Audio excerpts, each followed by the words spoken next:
Think your cat's sneeze is just cute? It might be an allergy. Here are 5 common triggers that could be irritating your feline friend. 1. Flea's saliva, the most common. Just one flea bite can cause intense itching and skin scabs for a cat allergic to flea saliva. 2. Seasonal pollen. Just like us, cats suffer from hay fever. Grass, weed, and tree pollens can cause itchy skin, sneezing, and watery eyes. 3. Household dust. Dust mites and mold are major indoor triggers. If your cat gets the sniffles year-round, it's likely your environment. 4. Food sensitivities, usually triggered by proteins like beef, chicken, or fish. It often shows up as chronic ear infections or itchy faces. 5.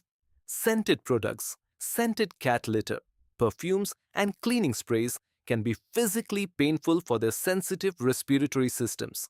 Is your cat a seasonal sneezer? Let me know the symptoms in the comments and subscribe for more cat tips.